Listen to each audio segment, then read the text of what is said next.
Hey there, survivors. Thanks for tuning in to tonight's episode. If you're new here, please consider subscribing. It really helps me keep these stories coming. And while you're here, let me know in the comments where you're listening from. Now let's get started. I used to sell cars for a living. That feels like another lifetime now. Back then, I wore pressed shirts and smiled at people for a living, talking them into signing deals they didn't really want. I wasn't the best at it, but I was good enough. I knew how to read people, how to say what they wanted to hear. Those same skills are keeping me alive now, though the stakes are a little higher than a commission check. When the outbreak started, I thought I'd be fine. I was one of those people who figured disasters happened to other folks, in other places. But the virus didn't care about where you lived or how much money you made. It came fast, and by the time anyone understood what was happening, cities were falling apart. I watched the news for as long as the news was still broadcasting. Then I got out.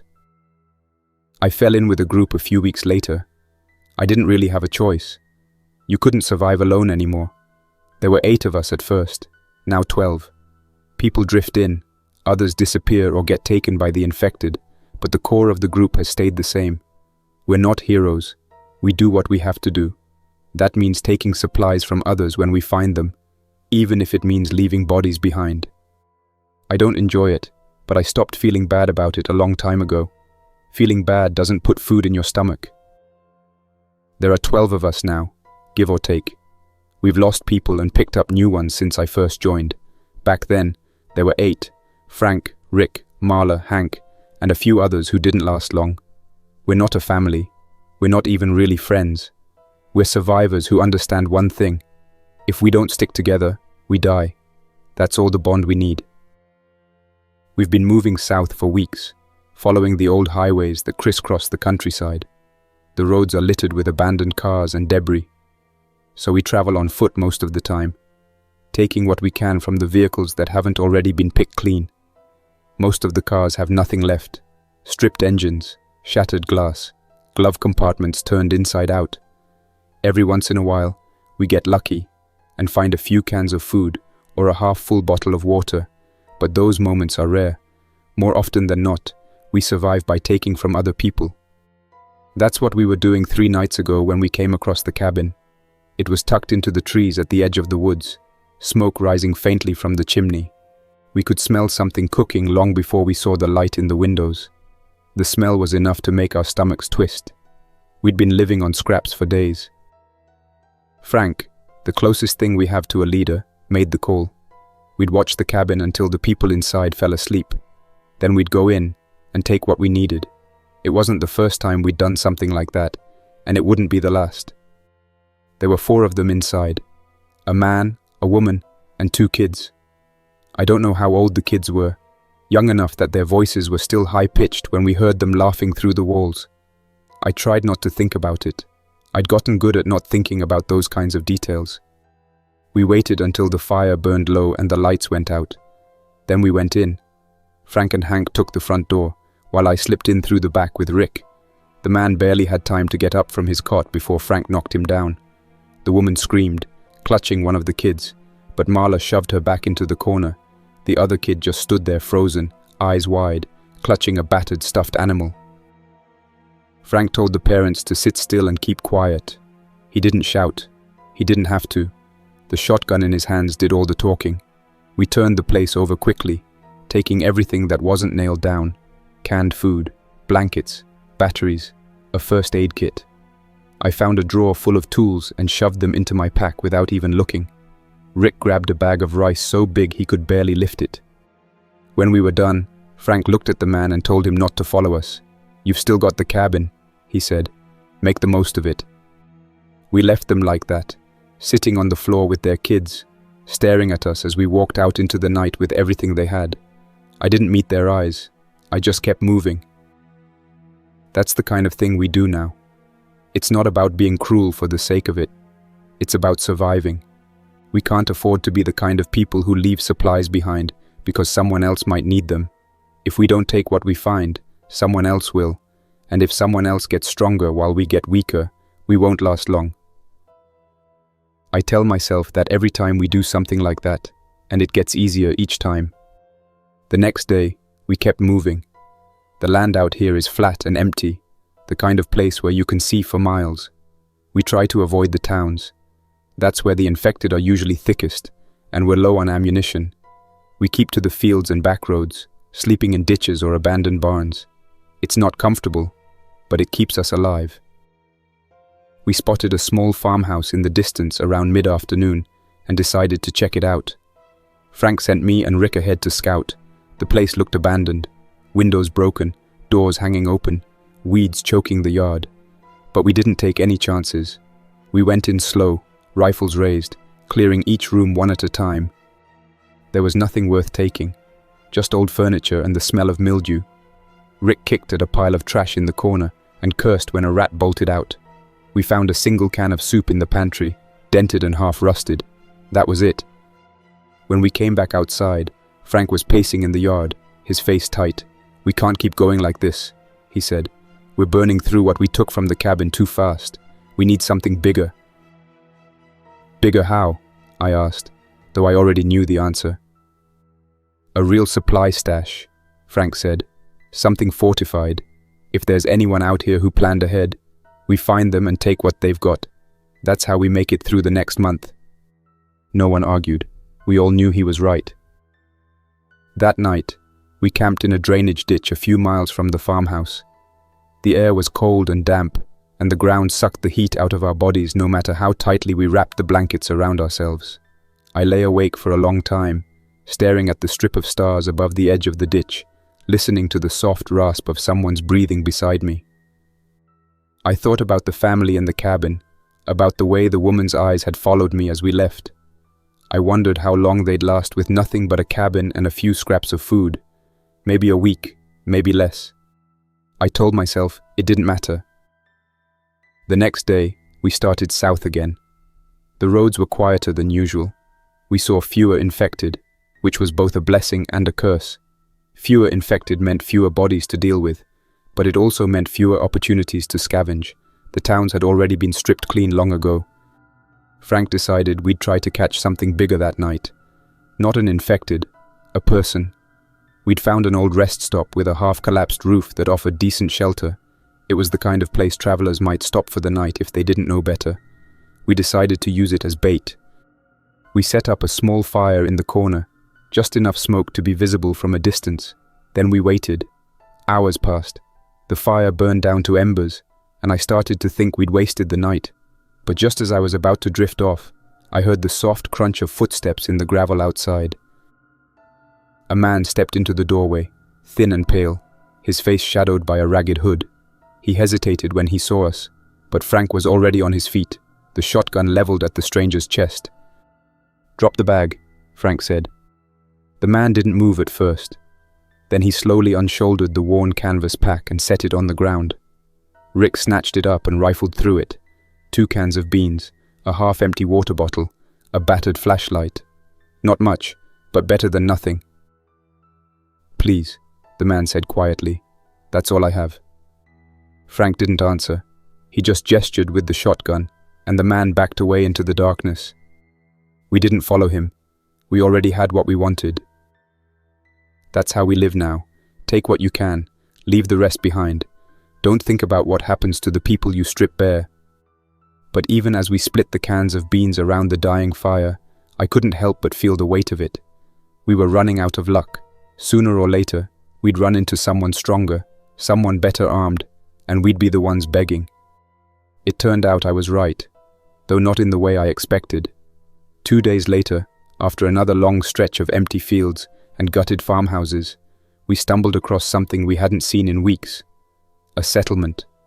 It was just past dusk when we found it, tucked behind a bend in the river, perched on the remains of what had once been a golf club. The fairways were overgrown and wild, but the old clubhouse and cart storage areas had been converted into a fortress of sorts. Makeshift walls of cars and sheet metal ringed the property, with wooden guard towers at each corner. Even from a distance, we could see people on watch, rifles slung across their shoulders. We crouched in the tall grass, studying the place as the last light bled from the sky. I counted at least 20 people moving around inside the walls. Men, women, even a few kids. There were gardens in the old sand traps and laundry hanging on lines near the riverbank. The place looked organized, like the people inside actually knew what they were doing. Frank watched them through a pair of battered binoculars, his jaw tight. "This is it," he muttered. "This is the kind of place we need." "Looks well armed," Rick said, voice low. "If we try to storm it, we'll get torn apart." Frank didn't look at him. He kept scanning the walls, the towers, the gates. "We don't storm it," he said finally. "We get someone inside. Someone who can open the door for us when the time comes." I knew what was coming before he turned his head. "You're the talker," Frank said, his voice even. "You're the one who can get people to believe him. You go in, earn their trust. When we give the signal, you take out the guards and open the gates. We'll do the rest." I stared at him, weighing my options. I didn't have any. If I refused, he'd send someone else, and that someone would probably end up dead. At least I had a chance. "All right," I said finally. "I'll do it." I left my rifle behind and walked toward the gates alone, hands held high. The guards saw me coming long before I reached the walls. One of them shouted down, demanding I stop. I did, raising my voice so it carried. "I'm just looking for a place to stay," I called. "I've been on my own for weeks. I've got nothing." There was a pause. Then the gate creaked open a few feet, and two men stepped out, both holding shotguns. They searched me thoroughly, patting me down for weapons, before motioning me inside. The settlement was even more impressive up close. The walls were solid, the gardens well tended. People moved with purpose, carrying buckets of water from the river, tending fires, repairing the barricades. I tried to look small, harmless, the same way I'd done 100 times at the dealership with customers who thought they were in control. A woman in her 40s with short cropped hair stepped forward and introduced herself as Tara. She was clearly in charge, though she didn't act like it. She asked me where I'd come from, how I'd survived this long. I gave her a version of the truth, leaving out the group waiting for me in the grass beyond the river. They gave me food that night. Real food, not just canned beans or stale crackers. Fresh bread, roasted vegetables from their gardens, even a bit of meat. I ate slowly, trying not to look as hungry as I was. I stayed in one of the converted storage sheds with 3 other men who snored loud enough to shake the walls. Over the next 2 days, I played the part of the grateful survivor. I helped repair a section of the wall damaged in a storm, carried buckets of water from the river, even offered to stand guard for a few hours. I listened more than I spoke, learning names, routines, how many people were armed, and how many were just mouths to feed. At night, when no one was watching, I slipped outside the walls to leave messages for Frank and the others. On the second night, Frank found something. He sent Rick with a message scratched on a piece of cardboard, left under a rock where I'd find it.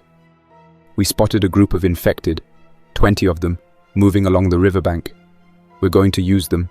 When you hear the distraction, kill the guards and open the gates." My stomach tightened as I read it. This was the plan. Drive the infected into the settlement. Let them do the hard work of overwhelming the defenders, then sweep in and finish off whoever was left. It was cruel. It was dangerous. It was exactly the kind of thing we'd do. The next night, just after midnight, I heard the first distant shouts. Then the gunfire started. The infected had reached the walls. From my position in one of the guard towers, I could see their pale shapes writhing in the moonlight, clawing at the barricades. The defenders were firing wildly, shouting orders I couldn't make out. I waited until no one was looking before I raised my rifle and shot the first guard in the back of the head. He dropped without a sound, his body slumping against the railing. The second guard turned toward me, confusion on his face, and I fired again. He tumbled over the side of the tower, his scream cut short by the impact below. I ran for the gate, heart hammering, and killed the 2 men stationed there before they could react. One of them managed to fire his weapon as he fell, the blast echoing through the courtyard. But by then it didn't matter. I threw the bolts and chains aside and swung the gates wide. Frank and the others came flooding in, guns blazing. The infected were already inside the walls by then, tearing through the defenders. It was chaos. Screams, gunfire, the guttural snarls of the infected. I pressed myself against the wall, keeping my head down as Frank's people cut down anything that moved. By dawn, it was over. The settlement was gone. The gardens were trampled, the walls broken in 3 places. Bodies lay scattered across the ground, human and infected alike. We piled the corpses outside the gates and set them on fire, the smoke rising black and thick into the morning sky. We stripped the place of everything useful: food, ammunition, fuel, tools. There were 2 working cars in the garage, along with several military crates filled with explosives and other equipment. We loaded everything we could carry. Frank stood in the courtyard, looking around at what we'd taken. "This will keep us going for a long time," he said. I nodded, but I couldn't shake the image of the people I'd eaten with, the ones who'd welcomed me into their homes and given me food when I was hungry. They were all dead now because I'd opened the gates. Frank didn't care about that. He only cared about what we had gained. The golf club was ours now, stripped of the lives that once filled it. And for the first time in weeks, we weren't living meal to meal. We had food, clean water, weapons, ammunition, even explosives from the military crates in the garage. It was enough to make everyone feel untouchable, but Frank made it clear from the start that we weren't staying. "This place looks strong," he told us the morning after the attack, standing in the middle of the courtyard as smoke from the funeral pyre still hung in the air. "But it's not. Those walls aren't built for a real fight. We broke in with a couple dozen infected and a little planning. Someone else could do the same to us. We'll use this as a stopover, nothing more. Take what we need, rest, and move on." No one argued. We knew he was right. The golf club wasn't a fortress. Not really. It was just another temporary sanctuary in a world where sanctuaries didn't last. We stayed for 3 days, long enough to restock, patch wounds, and bury any infected remains that hadn't been burned. Some of the group celebrated, using the liquor they'd scavenged from the clubhouse's old bar to toast our victory. I kept my distance, slipping away to one of the towers at night to watch the dark woods beyond the walls. Every crack of a twig or rustle of leaves felt like it might be someone coming to return the favor for what we had done here. On the 4th morning, we loaded everything we could into the 2 working cars we had taken from the settlement. The vehicles were in decent shape, a battered SUV and a pickup truck with enough space in the bed for half our supplies. We left behind anything that wouldn't fit, but even then, both cars sagged under the weight. We drove south, sticking to side roads to avoid the towns and major highways. Traveling by car made us a bigger target, but it also meant we could cover more ground and keep moving when we needed to. For the first time in a long while, I felt something close to security. If not comfort, then at least the illusion of it. Weeks passed like that. We raided abandoned houses, filled our tanks with siphoned fuel, and camped in the ruins of gas stations or highway rest stops. The land grew emptier the further we went. Fewer signs of life, infected or otherwise. It was as if the world itself was hollowing out, leaving only those of us too stubborn or too ruthless to die. Then one afternoon, Rick spotted something from the passenger seat. "Stop," he said sharply, pointing out the window. "Back up a little." We reversed slowly down the cracked asphalt until we reached the spot he was staring at. A small rise in the ground, barely noticeable unless you knew to look for it, sat off the side of the road. At the top, just visible through the grass, was the edge of a steel hatch. We climbed the rise cautiously, weapons ready, and gathered around the hatch. It was reinforced, the kind of steel that could withstand just about anything. Hydraulic locks sealed it shut, and there were no windows or vents nearby to give us a glimpse of what lay below. "Could be abandoned," Rick said. "Could be full of supplies. Or someone could be living in there," Frank added. "Someone who's been sitting pretty while the rest of us scrape by." We didn't know which was true, but the possibility was enough. Frank decided we wouldn't act right away. "We've got food, fuel, and time," he said. "We'll wait, watch, see if anyone comes or goes. If it's empty, we find a way in. If it's not, we make them open the door for us." We set up camp at an old gas station less than a mile away.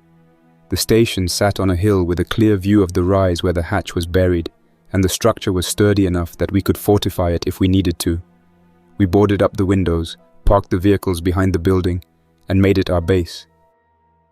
I knew what was coming even before Frank pulled me aside that night. "You're the one who goes in again," he said. "Same as the golf club. You play the victim, see if anyone's inside. If they are, you keep trying until you get a response." I didn't bother arguing. I'd been the one to knock on strange doors and beg for help more than once now. I was good at it, and we both knew it. The next morning, I made my first attempt. I approached the hatch slowly, hands visible, and knocked on the steel with the butt of my knife. The sound echoed through the ground like a muted drum. I called out, my voice carefully pitched to sound desperate but not threatening, but no one answered. I tried again the following day, and the day after that. Sometimes I just knocked. Other times I scratched at the edges of the hatch or rattled the handle until the vibrations carried through the metal. I shouted a few times, careful to sound weak and pitiful, hoping that whoever might be inside would take pity on me. Each evening, I returned to the gas station and reported back. "Nothing," I'd say, and Frank would just nod, telling me to try again the next day. We had the supplies to wait, and Frank had the kind of patience that made me nervous. After nearly a week, I was beginning to wonder if the hatch was just an abandoned relic. Then, one morning, as I climbed the rise for what felt like the 100th time, something changed. I was halfway through knocking when the hatch creaked, just barely, and I heard the faintest scrape of metal on metal. I froze, hand still pressed against the steel, and looked up. A barrel of a rifle was pointed directly at my face. The door hadn't opened enough for me to see who was behind it, but I didn't need to. Whoever was inside had been watching and listening this whole time. "Don't move," a voice said from the shadows beyond the hatch. The rifle barrel pointed at me didn't waver, and for a second, I thought he might just shoot me and be done with it. I raised my hands higher, forcing my face into something that looked pitiful. "Please," I called out, my voice breaking in just the right places. "I just need water. I was trying to open it, yeah, but I wasn't going to hurt anyone. I didn't know if there was anyone left alive inside." The wind was cutting hard across the plains, rustling the dry grass around my legs, and I could hear my own voice carried down into the open hatch. He didn't respond at first. I could feel him studying me from wherever he was crouched just out of sight. I kept my stance still and vulnerable, even though every instinct was screaming at me to check the horizon, to look for Frank and the others waiting for my signal. Finally, his voice came, louder than I expected, sharp and commanding. "Stay where you are. Don't take another step." I froze, lowering my head a little like I was some beaten dog. "I'm not armed," I shouted back, slowly lifting my jacket to show him the empty waistband. "I just need water, please." There was a pause before he answered, his tone hardening. "I don't have much left. The system down here is barely working. If you leave now and don't come back, I'll give you a little, enough to keep you going for a couple of days, but that's all I can do." I shifted my weight from one foot to the other, making sure he saw how gaunt I looked. I deliberately tightened my belt to make my frame seem even thinner, and I knew my cheeks were hollow from weeks of scraping by on scraps. "I'm not asking for much," I said, letting the words come out slow and tired. "I'll leave you alone. I just need something." "You'll get it," he said, "but you're going to tell me what's going on out here first. What you've seen, what you've heard, and you're going to stay exactly where you are while you do it. Understand?" I bobbed my head quickly, just enough to make it look like I was nervous. Yeah, I understand," I said, my voice trembling. "Then talk," he ordered. "Start with how you found this place." I let my gaze flick toward the horizon like I was wary of someone following me, then looked back at the hatch. "I was following the old access road," I explained, making my voice rush like I was afraid he'd change his mind at any second. "I figured there had to be something out here. I saw the mound in the grass, the way the ground was shaped. It didn't look natural. Then I found the hatch. I didn't know if it was empty or not, but it was the only place I'd seen in miles that looked like it could be shelter. So, I tried to open it. I'm sorry." "Who else is with you?" he asked immediately. I answered without hesitation. "No one. I've been alone for weeks, I said, letting the words tumble out quickly. I could feel his suspicion even from this distance. My clothes were relatively clean compared to what most scavengers looked like, and my pack was practically empty because I'd left the real supplies back at the gas station. But I kept my posture desperate, my voice low, hoping he wouldn't press. "What about the infected?" he asked next. "Have you seen any around here?" I let my expression darken, glancing down at the ground before answering. "Yeah," I said, lowering my voice. "They're not like they were before, not slow anymore. They move faster now. They travel in groups, following roads and water. I barely got away from the last pack I ran into." "How many?" he asked. 7 or 8, maybe more," I said. "I don't know. It was a week ago, maybe less." I stopped counting the days. The last place I saw anyone alive was a gas station near the highway. There were pieces left of the people who tried to hole up there. I didn't stick around. I filled in the rest with little details. Abandoned vehicles lining the roads, farmhouses still smoldering from fires that must have burned days ago, bodies lying half buried in the tall grass. I made sure it sounded bleak enough to match his worst fears. "All right," he said finally. "You've told me enough. Stay where you are and I'll bring up some water. If I see you move toward me, even an inch, you won't get a single drop. Do you understand?" "Yes," I said quickly, nodding so hard it felt theatrical. "I'll stay right here." The hatch closed, and I could hear him descending the ladder inside.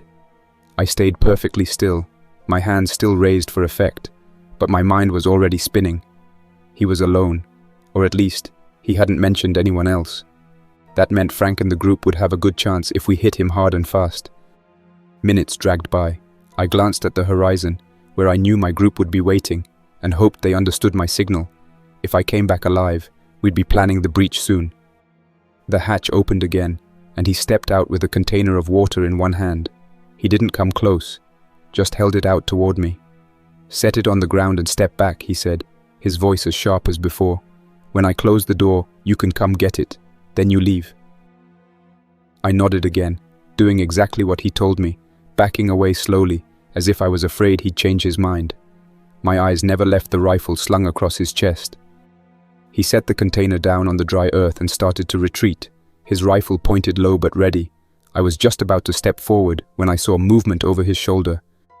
"Behind you," I blurted out before I could stop myself, my voice cracking on the words. He spun around instantly, rifle snapping up to his shoulder. Figures were cresting the rise, jerking forward at full speed through the tall grass. Infected, at least half a dozen of them, maybe more. "Go!" he shouted at me, but I was already running. I didn't even think about the water. I bolted down the slope, ducking low as the sharp cracks of rifle fire rang out behind me. One infected went down, then another, but I didn't look back to see how many were left. I pushed through the grass until the sound of the gunfire faded. I didn't stop running until I was halfway back to the gas station, my lungs burning, my legs screaming. Only when I saw the familiar shape of the boarded-up building in the distance did I allow myself to slow down. Frank was waiting for me when I stumbled inside, sweat dripping from my face. The others were gathered around the table where we'd been eating, their eyes fixed on me as I tried to catch my breath. "Well?" Frank asked, his voice clipped. "He's in there," I said finally. "Armed. Alone, I think. And the place?" I glanced back in the direction of the hatch, picturing the heavy steel and the sound of the lock sealing behind him. "The place is built like a fortress. If we want it, we're going to have to take it by force." Frank's expression didn't change. He just nodded once, as if I'd confirmed what he already knew. "Then we'll plan for that," he said. I sat down heavily, wiping the dirt from my hands, my mind already turning over what I'd seen. The hatch, the man, the way he'd moved with calm precision when the infected came. It wouldn't be easy. Frank was already pacing near the boarded-up window of the gas station, arms folded as he listened to me relay the details again. "Steel hatch, hydraulic locks," I said, describing the same sounds I'd heard when he had sealed himself inside. "The thing's built to keep people out, or keep something in."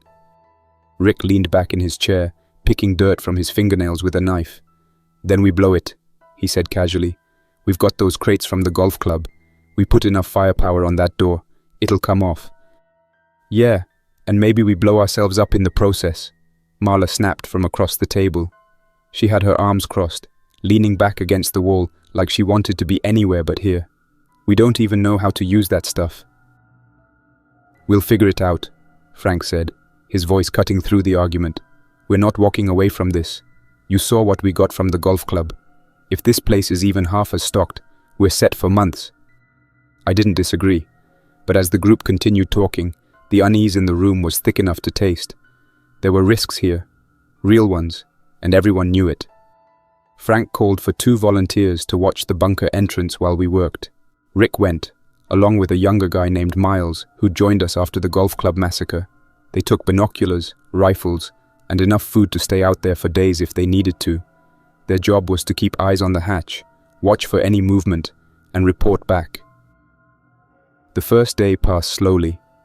I spent it helping one of our newer members, a former high school chemistry teacher named Clark, inventory the explosives we'd brought from the golf club.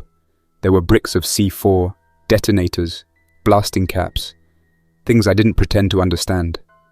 Clark handled each piece with a reverence that bordered on fear. This isn't a movie, he told me as we examined one of the charges.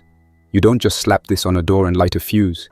If we don't place it correctly, we could waste the blast. Or worse, kill ourselves. Frank hovered over us, clearly impatient. Can you make it work or not? Clark adjusted his glasses and nodded reluctantly. Yes, but we need time, and we need to know exactly where the hatch is weakest. That was easier said than done. We didn't dare approach the bunker in daylight, not with the risk of being spotted. Rick and Miles returned that night with news. The man inside had opened the hatch once, stepped out just far enough to look around, then gone back in. The rest of the time, the hatch had stayed sealed. He's not stupid, Rick said, tossing his pack onto the table. He knows we're out here. He's waiting us out. Then we hit him before he's ready, Frank said. We wait 2 more days. At dusk. We go in hard and fast before he has time to react. The plan settled over the group like a weight. For the next 2 days, we drilled the same steps over and over. Clark showed us how to arm the charges and where to attach the detonators. Frank divided everyone into teams, 2 to set the charges, 2 to cover them from a distance, and the rest ready to move in as soon as the hatch was breached. There were arguments, of course. Marla pushed back hard against Frank, saying we didn't need to risk everything on one bunker. We've got supplies now, she reminded him. We've got 2 cars, fuel, enough food to last weeks. We should keep moving, find somewhere safer. Frank shut her down. You want to spend the rest of your life running?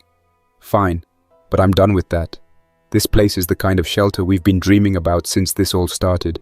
We take it, or we die out here like everyone else. By the 3rd day, the tension was unbearable. Everyone was jumpy, quick to snap at the smallest thing. We spent the morning double-checking weapons and the afternoon loading the charges into the pickup truck. Clark kept muttering to himself as he inspected the detonators one last time, his hands shaking just slightly. As the sun dipped lower, Frank called us together. Once we start, there's no turning back, he said. We hit the hatch with everything we've got. 4 charges, spaced evenly. Clark says, that should blow it clean off. Be ready for a fight as soon as the dust clears. We moved out quietly, the air already cooling as night began to fall. The pickup truck bounced along the cracked road, its headlights off to avoid drawing attention. I could see the mound in the distance, a dark hump against the fading light. Rick and Miles were already in position when we arrived. They crouched near the base of the rise, rifles slung over their shoulders, and gave Frank a quick nod. No movement all day, Rick whispered. Good, Frank said. He motioned to Clark and me. You 2, with me. Let's do this. We crept up the slope, each step deliberate. My heart pounded as we reached the hatch, the heavy steel door gleaming faintly in the dim light. Clark knelt immediately, laying out the first charge. I watched his hands work quickly but carefully, pressing the explosive against the seam where the hatch met the frame. First one's ready, he whispered. Keep going, Frank said. One by one, we placed the remaining 3 charges, spacing them evenly along the edges of the door. The silence around us was suffocating. I kept glancing over my shoulder, half expecting the man inside to burst through the hatch with that rifle of his. When the last charge was set, we backed away slowly, unspooling the detonator wire as we went. Clark crouched behind a low outcrop of rock, hands gripping the device. "On my mark," Frank said. Clark flipped the safety and pressed the trigger. The first explosion tore through the night, a deep concussive thud that shook the ground beneath our feet. A plume of dirt and smoke rose from the hatch. Before the echo had even faded, the second charge went off. Then the third, then the fourth. Each blast was louder than the last, the final one a bone-rattling shockwave that left my ears ringing. When the smoke began to clear, I could see the hatch. Or rather, I could see what was left of it. The heavy steel door was gone, ripped from its hinges, and lying twisted at the base of the rise. The entrance yawned open, a dark hole leading down into the earth. Frank didn't hesitate. "Move!" he barked, his voice carrying over the ringing in my ears from the explosions. We surged forward through the dust, boots pounding over the uneven ground, as the cloud of smoke from the last detonation still hung thick in the air.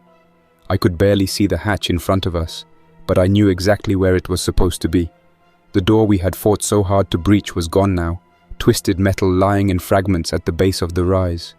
Through the haze, the open shaft gaped like a wound leading straight into the bunker below. I was one of the first to reach the edge, rifle up and ready, adrenaline making my hands slick on the grip. The darkness below was absolute. Then, out of nowhere, a muzzle flash erupted from the shaft. The man inside fired without hesitation. The first shot hit Marcus, who had been just ahead of me, and I saw him jerk back violently, his body tumbling out of sight over the edge. Another figure stepped forward to take his place, and a second shot tore through him before he even had time to fire back. His legs kicked weakly as he slid across the lip of the hatch and disappeared into the shaft. "Get down!" someone shouted. We dove for cover, pressing ourselves flat against the ground as the man inside sent round after round tearing upward, the muzzle flashes lighting the shaft in violent bursts. Bullets slammed into the dirt and ricocheted off the edge of the hatch, one round sparking off a rock inches from my face. "Fire now!" Frank roared, his voice hoarse. We leaned over the edge and fired blindly into the darkness, our rounds echoing as they ricocheted off the metal platforms below. It was chaos, the smell of gunpowder hanging thick in the air, shouts mixing with the crack of rifles as we tried to pin him down long enough to make an entry. Through the swirling dust, I caught faint outlines of movement below. He was pulling back, disappearing into the gloom. That was our chance. Frank motioned to the ropes, and we began lowering ourselves one by one into the shaft. My boots struck the platform halfway down with a dull clang, and I crouched low, rifle sweeping the shadows for any sign of him. 2 men were already dead, and we hadn't even reached the bottom yet. I tried not to think about it as I descended further, focusing instead on the ladder beneath my hands and the sounds echoing up from below, boots striking the metal rungs, voices shouting back and forth in short, clipped bursts. Halfway down, I heard the crack of another rifle shot, then a strangled scream. The man below me twisted violently, the rope slipping from his hands as he fell backward into the darkness. He didn't hit the ground right away. The echo of his scream followed him down into the depths until it cut off abruptly. "Watch your angles," Frank snarled from above. "Keep moving." We did, though every rung felt like it could be my last. The survivor wasn't just firing wildly, he was methodical, every shot calculated. Whoever he was, he'd been in situations like this before. By the time I reached the bottom platform, the air was so thick with dust and the smell of burned explosives that I could barely see the others fanning out. Weapons ready, we moved quickly down the narrow stairwell into the deeper sections of the bunker, covering each other as we advanced. We didn't know exactly where he'd gone, but we could hear him retreating. The sound of his boots echoed through the metal corridors as doors slammed shut one after another. "There should be a control room. Look for it," Frank ordered. "He'll hole up there. Move." We swept through the first level room by room, clearing storage spaces and narrow hallways. Each time we reached a door, One of us would shoulder it open while another covered from the side, rifles sweeping for movement. More than once we kicked open doors only to find empty shelves and dust.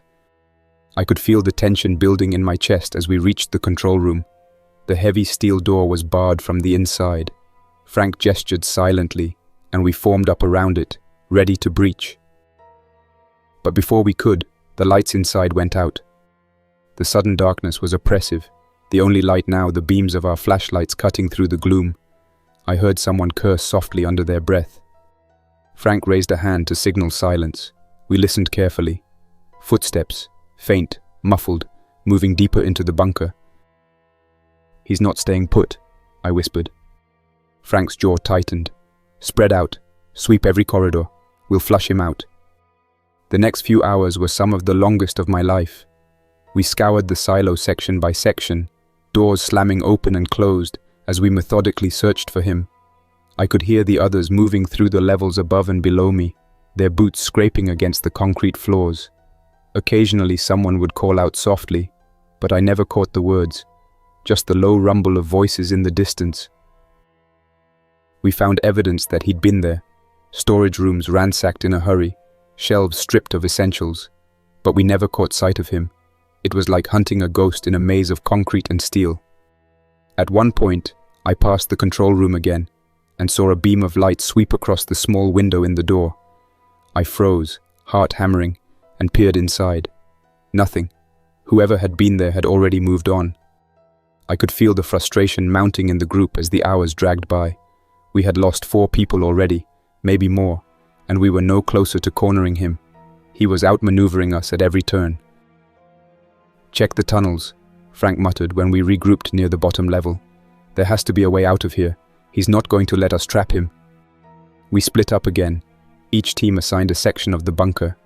I was sent to sweep the maintenance areas near the back of the lower floor. The narrow corridors were oppressive, the walls closing in around me as I checked each side room in turn. When I reached the end of the hall, I found a metal panel slightly ajar, the screws loose from where it had been forced open. I crouched and shined my flashlight inside. A narrow shaft led away from the bunker, just wide enough for a man to crawl through. "He's in the ducts," I whispered to myself. I called it in quietly, but by the time Frank and the others reached me, the tunnel was empty. We could still hear faint noises echoing through the ducts, the scrape of knees on concrete, the sound of fabric brushing against the walls, but there was no way to follow him without getting trapped ourselves. Frank cursed softly under his breath. "He's gone." We tore the control room apart after that, hoping to find some clue about where he'd gone. But there was nothing. By the time we reached the surface vents, he was already gone, vanished into the night like smoke. We emerged from the bunker exhausted, our faces streaked with grime, our ears still ringing from the explosions. The hatch was a ruin, the once impenetrable door now a jagged hole in the earth. Frank stood at the edge of it, staring into the darkness below, with a look I couldn't read. "We'll regroup," he said finally, his voice quiet but steady. "Take what we can, fortify the place. He'll be back. Nobody gives up a bunker like this forever." I didn't say what I was thinking, that he wouldn't be back, not after the way we'd torn the place apart. I could still picture the survivor crawling through those maintenance tunnels, desperate and determined. We had won technically, the bunker was ours now, but at what cost? 4 men dead, maybe 5, and the one person who actually knew how to live down here was gone. The night after the survivor escaped, we didn't sleep. None of us. We were too busy dragging the bodies of our own dead and the shattered remains of the bunker's old door out of the shaft. Too busy reinforcing the only entrance we had. Frank barked orders until his voice was raw, pushing everyone past exhaustion, but nobody complained. We all knew what was coming. The explosions had been loud enough to draw every infected in the region. By the time we finished dragging steel plates and broken machinery up to the surface and bolting them across the opening, we could already hear them. The distant cries, carried on the wind, building into a low, hungry chorus. "They'll hit us before dawn," Frank muttered as we climbed back down into the shaft, closing the makeshift barricade behind us. "We hold them off until morning. After that, we'll see." We spread out along the upper platform, Rifles trained on the shadows below as the first infected reached the hatch. They slammed into the barrier with enough force to shake the steel plates, clawing and shrieking, their silhouettes writhing in the moonlight. It was like watching the dead ocean crash against a seawall, over and over again. Frank ordered us to hold our fire until they breached, but it was hard not to shoot when their hands were reaching through the narrow gaps, grasping at us. When the barricade finally gave, it wasn't from their strength but from their persistence, the bolts tearing free after hours of battering. The first infected dropped through the opening and hit the platform with a bone-snapping thud. Frank fired point blank, blowing it off its feet. The rest came immediately after, bodies pouring through the shaft, tumbling down the ladder, filling the air with guttural roars that made my stomach twist. We fired until the barrels of our rifles smoked, round after round cutting the infected down as fast as they appeared. The narrow shaft worked in our favor. They could only come at us in single file, and their sheer numbers worked against them as they fell over each other in their frenzy to reach us. It was over just before dawn. We stood panting in the silence, the floor of the shaft slick with blood and the corpses of at least 24 infected piled like cordwood at the base of the ladder. Clark was dead. He'd been dragged screaming into the swarm when one of them broke through the line, and Miles had a gash across his leg so deep we weren't sure if he'd keep it. Frank didn't mourn. He just pointed to the bodies. "Get them out of here," he said. "We start fortifying again tonight." Once the infected were cleared, we began the slow process of turning the bunker into our home. We scavenged heavy equipment from the lower levels, dragging anything we could find up the shaft to seal the opening permanently. Old blast doors, scrap steel, even the twisted remains of the original hatch. All of it went into the barricade, bolted and welded together with as much precision as we could manage. It wasn't perfect, but it was solid enough that Frank finally allowed us to turn our focus inward. The bunker was larger than I had realized. We found stockpiles of supplies in the storage rooms, enough food and water to keep us alive for months if we rationed carefully. The control room was still operational, though most of the external communication equipment had been destroyed or stripped down long before we arrived. There were living quarters with bunks, a medical bay with limited supplies, even a hydroponic garden that looked like it had been abandoned long before the survivors' final stand. For the first week, it felt like we'd finally won. We had shelter, food, and a defensible position. We buried our dead in the plains just beyond the hatch, marked the graves with scavenged pieces of wood, and told ourselves that their sacrifices had been worth it. But the longer we stayed, the more the cracks began to show. It started with Miles's leg. The wound turned septic before we could treat it properly, and within days he was feverish and delirious. We didn't have the antibiotics to save him. One night, while the rest of us were asleep, Frank took him down to the shaft and shot him in the head before he could turn. After that, the tension never left the group. We had 8 people left, all of us packed into the same cramped corridors, and the air was heavy with unspoken fears. Every creak of the bunker's old walls sounded like the survivor returning for revenge. Every distant noise outside made us imagine another horde battering at the barricade. Food became the next issue. Frank insisted on strict rationing, cutting our daily meals in half to make the stockpiles last. Marla pushed back, accusing him of hoarding extra portions for himself and Rick. The argument turned physical, Frank pinning her to the wall with a hand on her throat until she stopped fighting. After that, nobody questioned Frank out loud, but I could see it in their eyes, the resentment building. The days blurred together. We worked in silence, maintaining the hydroponic system, cleaning weapons, patrolling the lower levels, even though there was nothing down there but darkness. The survivor had stripped the place of anything truly valuable before escaping, and what remained was slowly dwindling. One night I was on watch in the control room when I heard raised voices echoing from the living quarters. Marla and Rick were shouting at each other, their words muffled but unmistakably heated. By the time I got there, Frank had stepped in, shoving Rick backward with enough force that he slammed into the doorframe. "We're not doing this," Frank growled, his voice low but dangerous. "Not here, not now. You want to walk out that hatch and take your chances outside. Be my guest, but you don't bring that poison in here." The next morning, Rick was gone. He'd taken one of the rifles and a backpack full of supplies. We never saw him again. That was when it really started to unravel. Without Rick, we were down to 6, and everyone knew it was only a matter of time before another argument flared up and someone else disappeared. The bunker, which had felt like salvation at first, was beginning to feel like a prison. Frank doubled the work shifts, forcing us to spend hours each day reinforcing the hatch and checking the perimeter vents for signs of intrusion. It was busy work, and we all knew it, but none of us dared to call him on it. 2 weeks after Rick's disappearance, Marla vanished too. No one saw her leave, but one of the ventilation grates was missing when we checked the maintenance tunnels the next morning. Frank sent 2 people to follow her trail, but they came back empty-handed. That left 5. The silence in the bunker was unbearable now. We barely spoke except when we had to, and when we did it was only in short, clipped sentences. The place that had once seemed like a fortress now felt haunted. Every shadow in the corridors a reminder of the man who had escaped us, of the people we had lost since. When the infected came again, I was almost relieved. It gave us something to focus on, other than each other. They arrived at night, drawn by the faint noise of the generator, or perhaps just by chance. We heard them first as faint scrapes and moans against the walls, then the unmistakable pounding of fists and bodies against the barricade at the hatch. Frank rallied us to the shaft, ordering us to hold the line as we had before. We fired through the narrow gaps in the barricade, dropping the first wave easily enough, but more came, their weight pressing against the steel plates until the bolts groaned. We managed to hold them off, but only barely.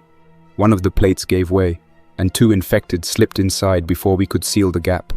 We killed them at close range, the deafening reports of our rifles ringing through the shaft, but not before one of them tore into the shoulder of the man next to me. Frank ordered him into the lower levels, promising we'd deal with it when the attack was over, but by the time we cleared the last of the infected and returned to the living quarters, he was gone, his bedroll neatly folded, his rifle missing. There were only 4 of us left. The bunker was quiet again, but the air was suffocating. We had secured the entrance, fought off the infected, and bought ourselves more time. But at what cost?